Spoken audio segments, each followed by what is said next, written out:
Hi everyone, welcome to a new episode of Crypto Tips. My name is Heidi, and today we're going to go over your options for staking Ethereum. For example, staking pools like Lido. We're going to go over all the interesting things you should know about this and why you should consider it as your option for staking your Ethereum tokens. And we're also going to go over the things you should watch out for as well. So don't go anywhere. We're going to get into it. Let's go.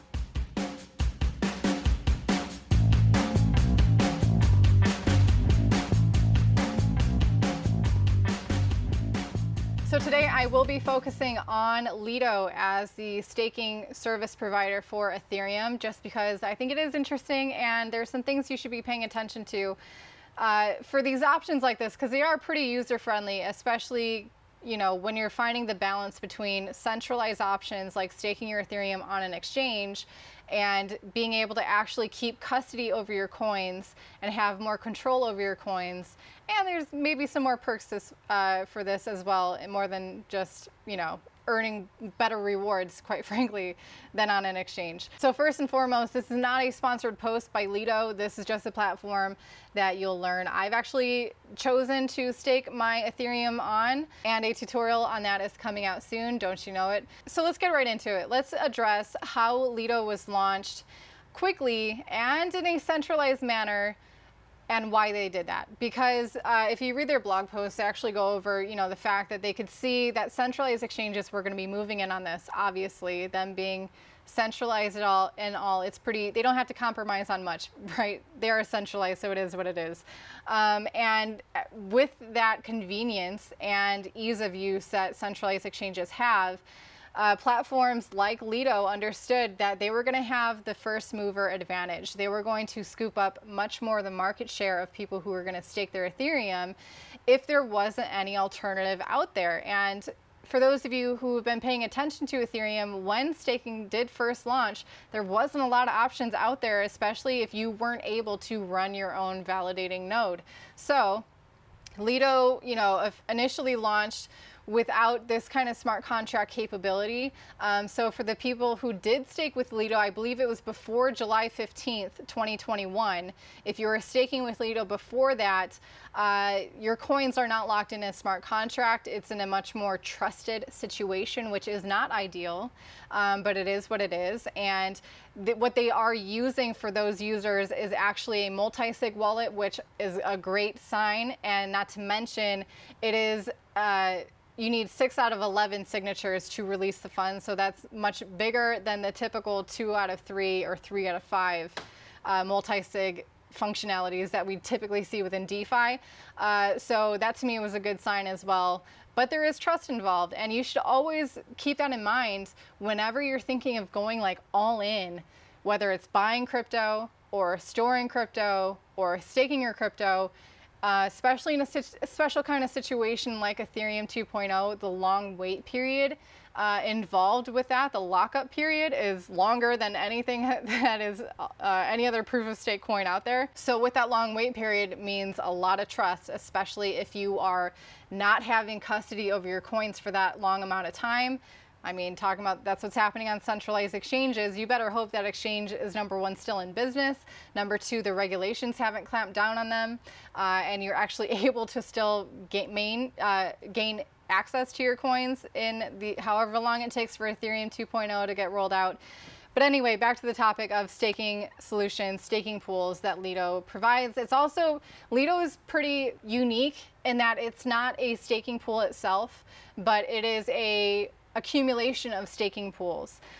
Basically, they function using a DAO, which is a decentralized autonomous organization. Basically, it means it's a group of people with voting power that decide how this all works. It's not one central authority. It's a group of people working, collaborating together.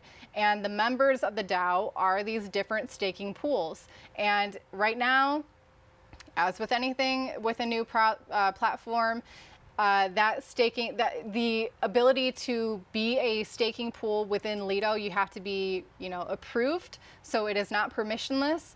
And the people who must approve you are the other staking pools. But I believe this is going to be, more decentralized over time. There's probably going to be a governance token. And if you hold it, you can vote on the new staking pool. But this does probably give some peace of mind to people because these staking pools involved in Lido have been vetted, they're not going to let just anyone in to ruin their reputation. So I think it's a pretty cool option, especially for those of you who maybe don't necessarily know how to investigate a staking pool.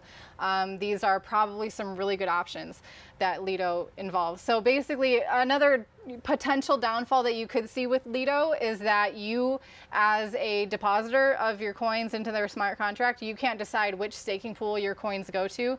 That is also determined based on the DAO. Let's talk about the liquidity tokens that you're given in exchange for staking your Ethereum on Lido. Specifically with Lido, you're going to be rewarded with the ETH token, which is pretty cool because the ETH token earns rewards from staking, which is kind of cool because if you are able to buy ETH on an open exchange, if you're just holding ETH, regardless if you staked any Ethereum or not, if you're holding that token in that wallet will be accruing interest and growing it over time, according to, again, the APY of staking on the overall Ethereum network. If more people are staking Ethereum, that token will be generating less rewards. If less people are staking Ethereum, that token will be generating more rewards. So basically what happens is, let's say you stake 1 Ethereum on Lido, and you're rewarded with 1 ETH. It's supposed to be pegged 1-to-1 with the value of Ethereum. It does not perfectly match that peg, so please keep in mind. Also, let's say the value of Ethereum skyrockets and you want to take profit. So you want to sell a fraction of your ETH token. You have to pay attention to, number one, which exchanges that token is listed on. And again, obviously, how closely does it match the market value of Ethereum? And most importantly, what you'll need to know is that if you sell that token and you don't recoup it, if you don't buy it back, when it does come time to redeem your Ethereum, to receive your original staked amount, any tokens that you don't have that lets you to redeem that's the amount of Ethereum you're not going to get back. So with Lido, basically what you can do is connect your ledger to MetaMask and interact with Lido through MetaMask. I know what you guys are thinking, what the heck, how you're using MetaMask now? It's a shame, but most platforms only allow you to use MetaMask, and Lido is one of them. If you want to know if you have to use MetaMask, how can you do it in the most secure manner? Definitely working with it through your hardware wallet, and also a whole bunch of other tips that I provided for you in this video right here in the upper right hand corner. I go over if you have to use MetaMask, do it this way.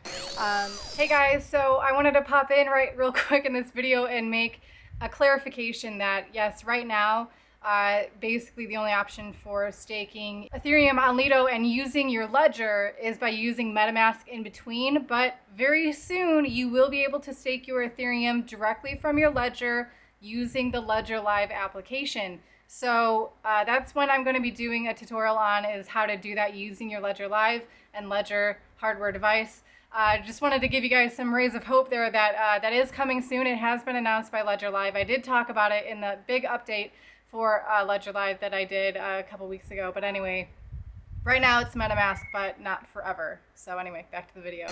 So yeah, that's the couple downfalls with Lido. It's slightly permissioned, it's slightly centralized, and you have to use MetaMask. But in the grand scheme of things is that you are contributing to a wider market of staking pools, and that in itself is contributing to a more decentralized network of staking for the Ethereum network. And more decentralized means more secure, means more robust against crazy things that could happen against it. That's going to wrap it up for today's video. If you guys enjoyed this, if you learned something, I appreciate it if you hit the like button.